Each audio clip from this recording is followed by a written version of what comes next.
बिस्मिल्लाहिर्रहमानिर्रहीम। अस्सलाम वालेकुम नाज़रीन, मैं हूं इरफान हाशमी और आपको प्रोग्राम में खुशामदीद कहता हूं। तारीफ़ ही उस रब्बुल इज़्ज़त के लिए जिसकी तरफ हम सबको लौट कर जाना है और जिसके हुजूर हम सबको एक दिन पेश किया जाएगा। दोस्तों, प्रोग्राम शुरू करने से पहले मेरी तमाम दोस्तों से रिक्वेस्ट है कि आप इरफान हाशमी ऑफिशियल को जरूर सब्सक्राइब करें और वीडियो अगर आपको पसंद आए तो इसे शेयर भी करें और फिर आपने इस वीडियो को शुरू से लेकर आखिर तक भी देख रहे हैं ताकि रिटेंशन टाइम हम मेंटेन कर सकें और ये जो हमारी जंग है पाकिस्तान के अंदर एल्गोरिदम्स के हवाले से, इस जंग को आपकी मदद से हम जीत सकते हैं। मैं आपको कुछ खबर ये दूं कि पाकिस्तान के अंदर अब इस्टेब्लिशमेंट का आईनी किरदार क्या होगा और आईनी किरदार बनाने के लिए अब कोशिशें की जा रही हैं। मुख्तलिफ लेवल्स के ऊपर ये बात शुरू हो गई कि अगर पाकिस्तान की इस्टेब्लिशमेंट जिस अंदाज में हर महाज को कंट्रोल कर रही है तो क्यों ना उनका आईनी किरदार हो और खुलकर पार्लिमान की सियासत हो, पाकिस्तान की जमहूरियत हो या फिर पाकिस्तान के हवाले से अहम फैसले हों तो फिर वो खुलकर सबके सामने करें। और ये सब कुछ हुआ, अगर आप शहरी इक़्तिदार में लोगों से बात करें तो वो ये बताते हैं कि जब फील्ड मार्शल आसिम मुनीर साहब अमेरिका गए और उन्हें डोनाल्ड ट्रंप की तरफ से ये दावत दी गई, आए मेरे साथ आप लंच करें। पाकिस्तान के अंदर अमेरिका को भी ये एहसास है और वो समझता है, वो जानता है कि पाकिस्तान के तमाम फैसले पाकिस्तान की इस्टेब्लिशमेंट करती है और शहबाज शरीफ साहब को एक डमी प्राइम मिनिस्टर के तौर पर रखा है। अगर आप वाकयात को उठाकर देखें, इनको लंच पर बुलाया और शहबाज शरीफ साहब का शुक्रिया भी अदा नहीं किया गया और मार्को रूबियो 2 दफा फोन कर चुके हैं, तो ये एक आपको डिफरेंस नजर आएगा। तो इसके बाद अब ये सोचा जा रहा है कि क्यों ना पाकिस्तान की इस्टेब्लिशमेंट को भी हम एक आईनी किरदार उनका हम आइन में शामिल कर दें और इसके लिए अब शायद तैयारी जो है वो शुरू कर दी गई है। और आपने 26वीं तरमीम के बाद 27वीं तरमीम की बात जो है वो यकीनन सुनी। 27वीं तरमीम के बारे में कहा जाता है और अगर आप पाकिस्तान की इस्टेब्लिशमेंट के जितने भी बीरबल हैं उन्हें आप सुने तो ये बताते हैं कि जनाब 27वीं होगी, 28वीं होगी। तो इस वक्त सियासी मंजरनामा और वो महाज जहां से इस तरमीम को रोका जा सकता था, अगर आप उस पर नजर डालकर देखें तो आपको पता ये चलेगा कि आईनी बेंच मुकम्मल तौर पर कॉम्प्रोमाइज हो चुका।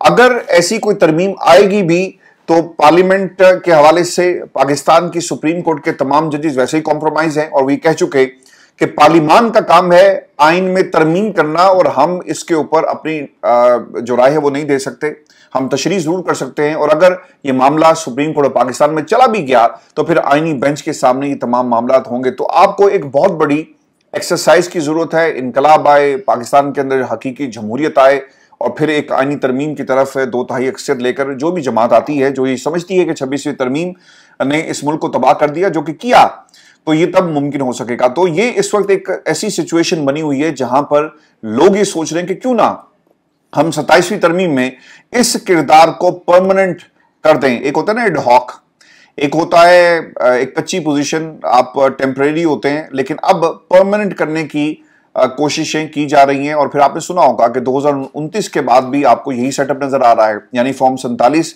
जिसको आपने आजमाइशी बुनियादों के ऊपर लॉन्च किया।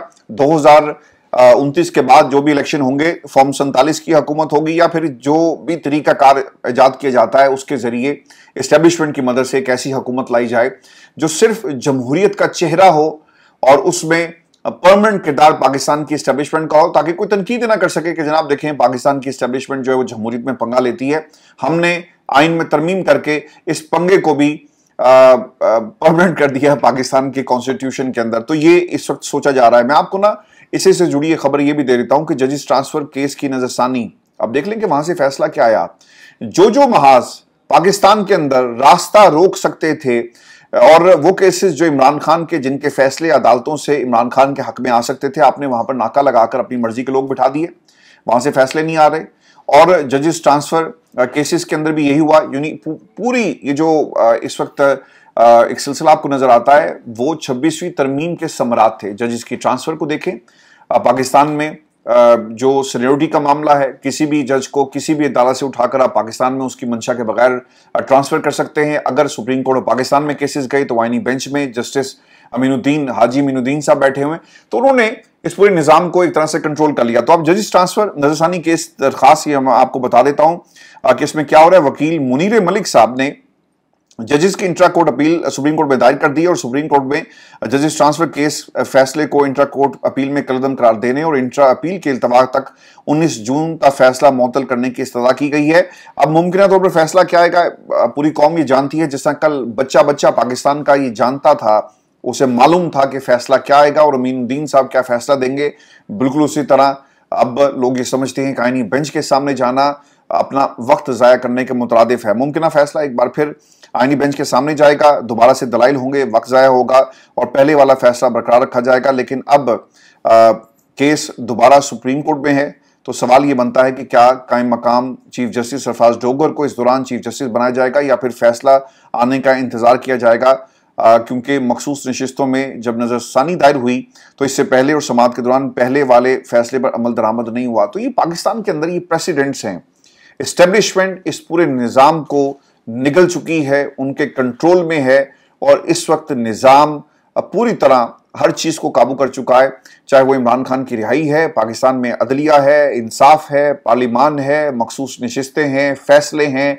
कल को शायद ऐसा कोई कानून जिस तरह से तरमीम कर रहे हैं ऐसा आ जाए कि जो पाकिस्तान की इस्टेब्लिशमेंट के खिलाफ बोलेगा शायद उसे पाकिस्तान में सांस लेने की इजाज़त नहीं होगी और शायद उनकी मर्जी से आपको सांस लेना पड़े। शायद ऐसा कोई कानून भी पास कर दिया जाए। और ये सब कुछ जी इस वक्त पाकिस्तान के अंदर इस्टेब्लिशमेंट के साए तले ये सब कुछ हो रहा है। महफूज आपको एक खबर एक ये भी इसके साथ जो एंगल है वो भी आपके साथ मैं शेयर कर दूं, फिर हम आगे बढ़ेंगे क्योंकि पंजाब असेंबली के अंदर लड़ाई हुई है। 26 मेंबरान को फारिग करने की बात हो रही है, रेफरेंस भेजा जाएगा और फिर मलिक अहमद खान जो हेलीकॉप्टर में बैठकर जनरल बाजवा की तरफदारी के लिए मुख्तलिफ शहरों का दौरा करते रहे और फिर इसके साथ साथ उन्होंने बरतानिया यात्रा भी की। वो क्या कह रहे थे ये मैं आपको बताता हूं, लेकिन आईनी बेंच को लाने का मकसद क्या है इसके समरात जरा गौर कीजिएगा। नए बेंचेस बनाने और 26वीं तरमीम लाने का मकसद आपको एक तरह से पूरा होता दिखाई देगा। और जिन बेंचेस को इस्लामाबाद हाई कोर्ट में इंडक्ट किया गया उन्होंने इमरान खान के केसेस को डीप फ्रीजर में, अच्छा आमिर फारूक के अंदर ये कम से कम क्वालिटी थी कि वो डीप फ्रीजर में रखता जरूर था लेकिन निकालता भी था, लेकिन यहां पर केस को डीप फ्रीजर में फैसले को रखा। फैसला तो बहुत दूर की बात है, केस ही सिरे से टेकअप नहीं हो रहा। तो ये आपको यानी एक अगर आप ये कहना कि दो बुरों में से अगर आप किसी एक का इंतखाब करना हो तो कम बुरा जो है आप उसका इंतखाब करेंगे। तो ये इस वक्त इस्लामाबाद हाई कोर्ट की एक सिचुएशन है। फिर दूसरी तरफ जो फैसले जो समरात हुए जस्टिस अमीनुद्दीन की सरबराही में जो कायम आईनी बेंच था, इसने कितने तोहफे दिए पाकिस्तान की एस्टेब्लिशमेंट को। पहला तोहफा आम शहरियों के लिए फौजी अदालतों की इजाजत। ये आप देख लें कैसा हुआ कि पाकिस्तान के अंदर बुनियादी हकूक आपने खत्म कर दिए। किसी भी शख्स को उसको उठाएंगे और पाकिस्तान की अदालतों के हवाले, मिलिट्री कोर्ट्स के हवाले कर दिया जाएगा और कोई पूछने वाला नहीं है वहां पे क्या होता है। ना रिपोर्टिंग होगी, ना केस की सुनवाई हो सकती है, ना आपको मर्जी का वकील मिलेगा और फिर वहां पर कोई साहब बैठे होंगे जो आपकी शक्ल देखेंगे, आपकी बातों को सुनेंगे और उसके बाद फैसला कर दिया जाएगा। दूसरी चीज, जजेस के तबादले को इस्लामाबाद हाई कोर्ट में बरकरार रखना। और फिर तीसरा तोहफा पीटीआई को मखसूस नशिस्तों से महरूम करके वो हुकूमती जमातों को देना, यानी अवामी मैंडेट को शिकस्त। और ये सब कुछ पाकिस्तान के अंदर हुआ और ये आईनी बेंच के समरात हैं जो पाकिस्तान की हुकूमत को आप इस वक्त जिस तरह से पहुंचाया जा रहा है वो आपके सामने है।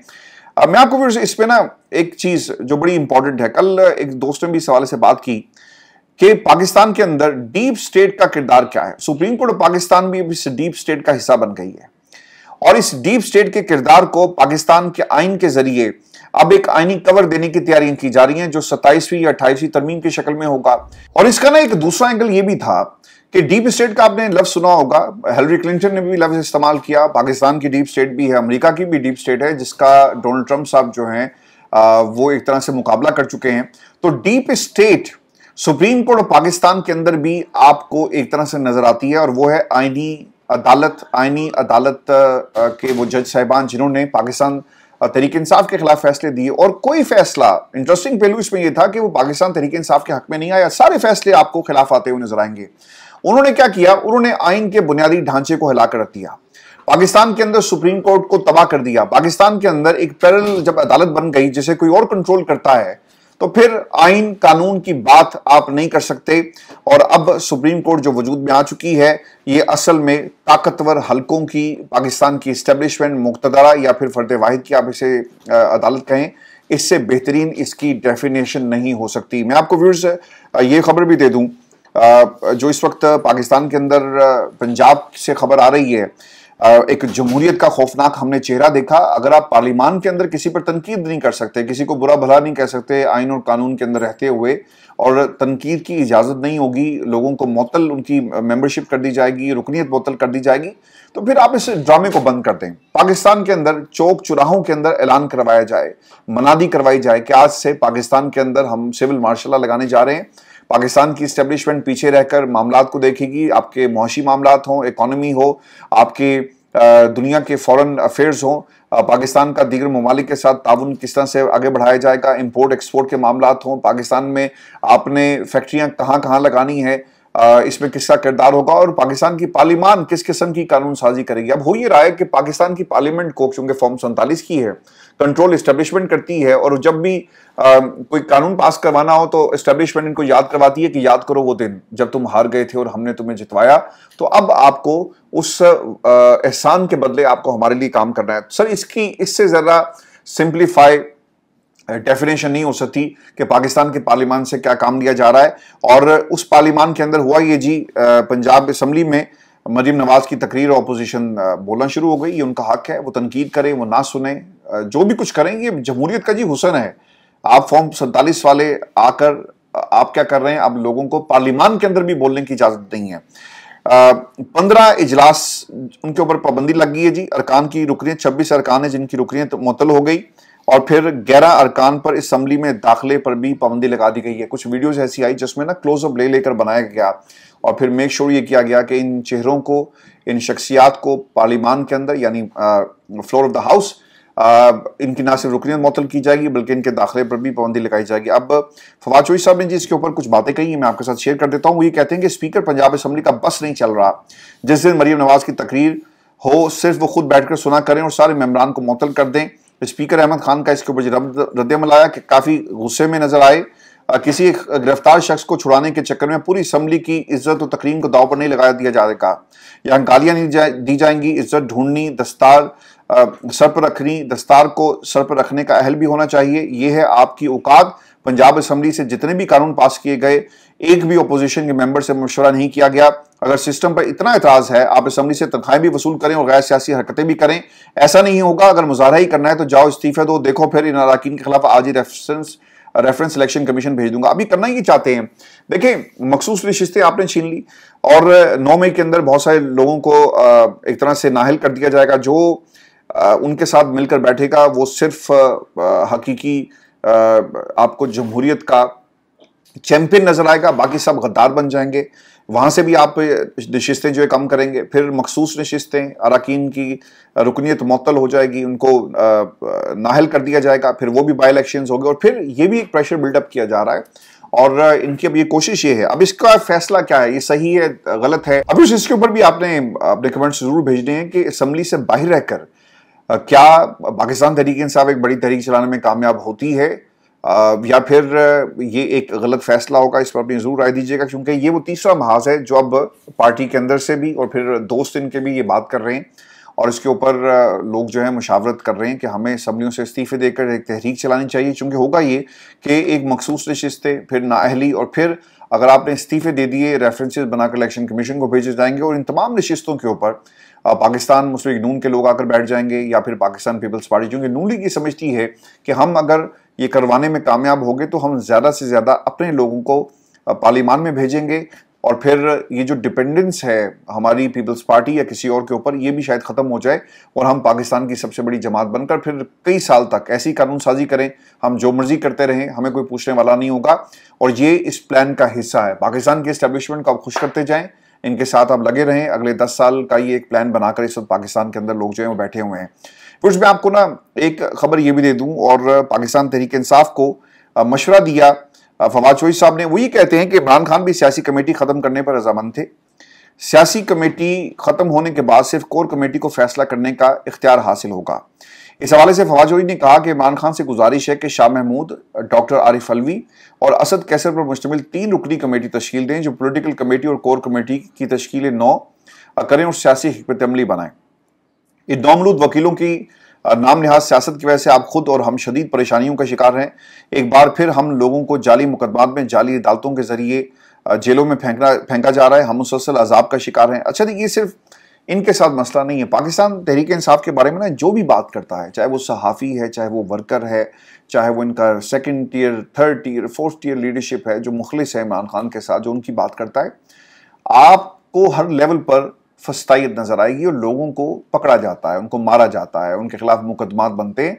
और ये पूरी कौम यानी पूरी पाकिस्तान तहरीक इंसाफ सिर्फ इसकी कीमत अदा नहीं करी, बल्कि आपका फॉलोअर, आपका वोटर भी एक तरह से इसकी कीमत अदा कर रहा है। आज भी उससे जो गुफ्तगू अली अमीन गंडापुर के हवाले से हुई है, जो कुछ सवात में हो चुका है, एक तो फौरी तौर पर अली अमीन गंडापुर को अपना जो गर्दन में उनके सरिया आ गया ना, इसको निकालें और उन तमाम लवाहिकीन के घर जाएं, उनसे माफ़ी मांगें।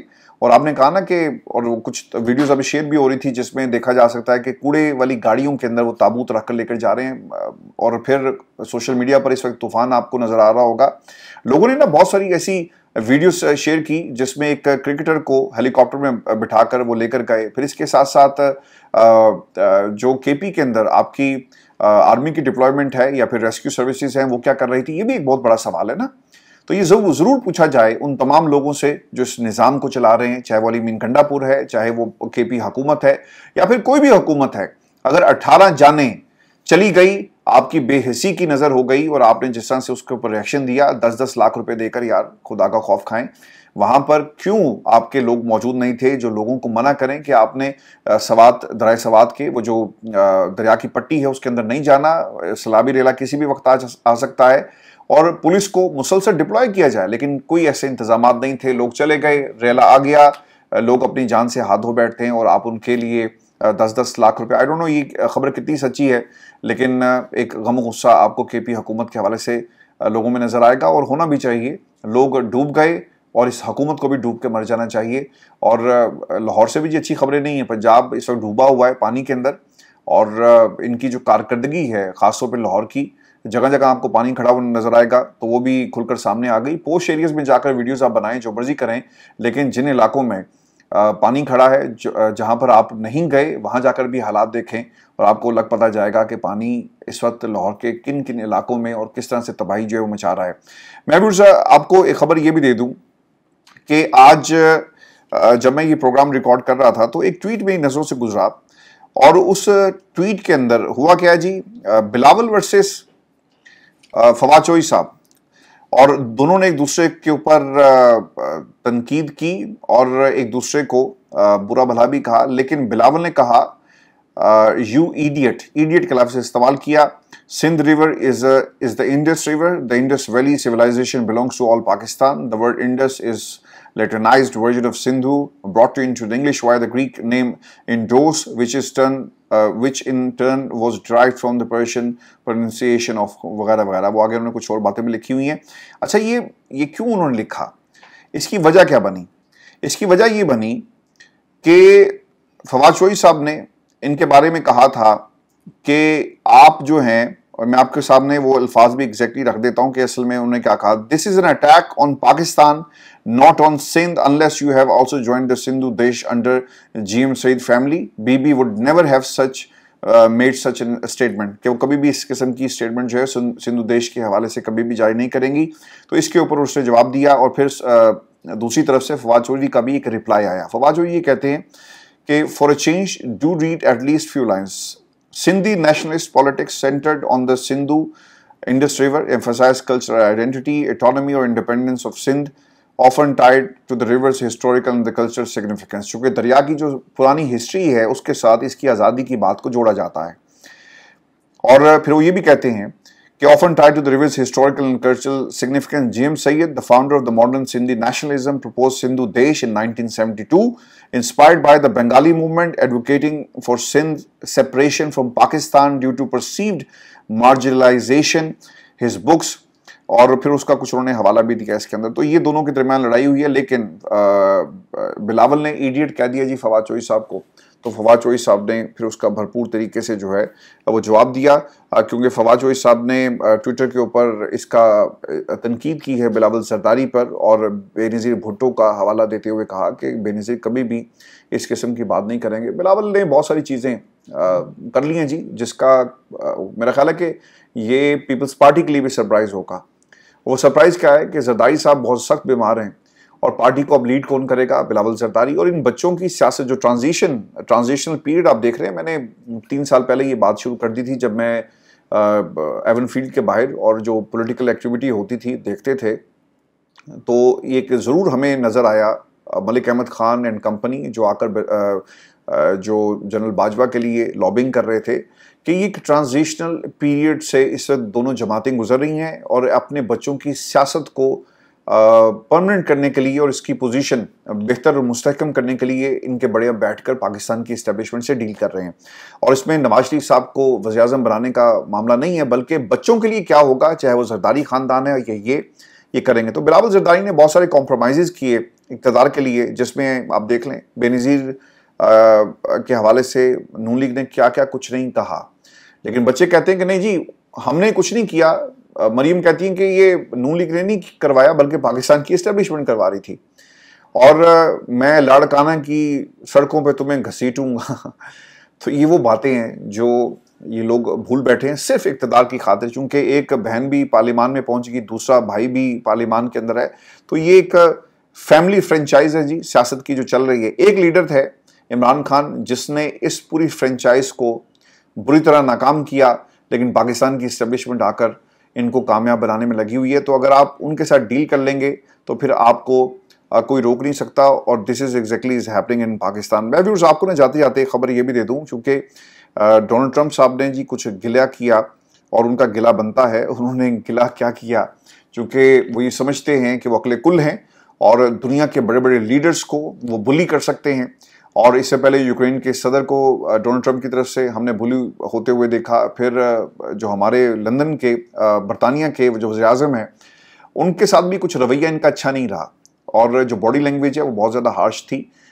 इसके बावजूद कि एक लॉन्ग हिस्ट्री है, लेकिन आपको डोनाल्ड ट्रंप की लैंग्वेज के अंदर, बॉडी लैंग्वेज में, उनकी गुफ्तगू में, उनकी स्टेटमेंट्स में और उनका अंदाज़ बयान जो है थोड़ा सा एक ह्यूमिलेशन नज़र आता है। और वो वक्री कहते हैं ना पंजाबी में कि वक्री टाइप का बंदा है और वो कुछ भी कह सकता है, मुंह फट है। तो डोनाल्ड ट्रंप के भी आपको इसी किस्म के हालात नजर आएंगे। तो डोनाल्ड ट्रंप ने जी अब गिला कर दिया ईरानी सुप्रीम लीडर और आयतुल्ला खामनाई से उनका ये गिला था कि भाई मैंने आपकी जान बचाई और आपने शुक्रिया भी अदा नहीं किया। ये जो जिंदगी है ना, ये रब्बुल इज़्ज़त के हाथ में है, ये अमेरिका के हाथ में नहीं है। शायद डोनाल्ड ट्रंप को ये बात मालूम नहीं है, और उन्होंने कहा कि मैंने सुप्रीम लीडर को बचाया और उन्होंने मेरा शुक्रिया अदा नहीं किया। ईरानी सुप्रीम लीडर ने जंग में अपनी फतह का दावा इतनी बेवकूफ़ी से क्यों किया? आयतुल्ला खामनाई ऐसा क्यों कह सकते हैं कि वो इसराइल से जंग जीत गए? ईरानी सुप्रीम लीडर जानते हैं कि झूठ है, कि ईमानदार शख्स के लिए झूठ बोलना मुनासिब नहीं। मैं जानता था कि ईरानी सुप्रीम लीडर खामनाई कहाँ पनाह लिए हुए थे। इसराइल या अमरीकी फ़ौज को खामनाई को मारने की इजाज़त नहीं दूंगा। मैंने ईरानी सुप्रीम लीडर को बचाया, उन्होंने मेरा शुक्रिया तक अदा नहीं किया। ईरान को आलमी निज़ाम में वापस आना होगा, वरना हालात उनके लिए मज़ीद ख़राब होंगे। गुज़श्ता दिनों में पाबंदियाँ हटाने और दीगर चीज़ों पर काम कर रहा था। मेरे इक़दाम से ईरान को मुस्तहकम बहाली का बेहतर मौका मिल सकता था। और उन्होंने ये भी बात कर दी है कि कुछ दिनों में हम गज़ा के अंदर जंगबंदी करने चाह रहे हैं। व्यूअर्स, ये हमारी आज की दोपहर की नशिस्त थी। वीडियो थोड़ी सी लेट हो जाती है कुछ वजूहात की बुनियाद पर, मैं माज़रत चाहता हूँ। कोशिश करेंगे कि पाकिस्तान के दोपहर 1 बजे ये वीडियो आ जाए। एक सुबह हमारी 6 बजे वीडियो आती है और फिर शाम को, तो 3 वीडियोस का एक मजमुआ हम आपके साथ शेयर करते हैं। होपफुली ये रेगुलर सिलसिला हो जाएगा, और आपने अब जाकर ना इरफान हाशमी टॉक्स को जरूर सब्सक्राइब करना है। फॉर अनसीन रीजंस मैं वीडियोस को रेगुलर नहीं कर पा रहा अपने इरफान हाशमी टॉक्स के ऊपर। कुछ ना कुछ मसाइल जो हैं वो हमें दरपेश रहते हैं उस चैनल के हवाले से, और इसमें एडिटर्स का एक बड़ा रोल है। तो इंशाल्लाह जो एडिटर्स रेगुलर हो जाते हैं तो वीडियोस हम अपलोड करना शुरू कर देंगे। लेकिन एक नई डॉक्यूमेंट्री जी छावा, औरंगज़ेब आलमगीर के हवाले से एक फ़िल्म बनाई गई जिसमें मुग़ल बादशाह औरंगज़ेब के किरदार को एक मनफी बादशाह के तौर पर पेश किया गया। तो इसको आपने जाकर ज़रूर देखना है। कुछ हमने चीज़ें इसमें हिस्टोरिकल करेक्शंस की हैं, तो जाकर ज़रूर देखिएगा। अपना ख्याल रखें। अगली वीडियो में आपसे मुलाकात होगी। इजाज़त दीजिए। अल्लाह ने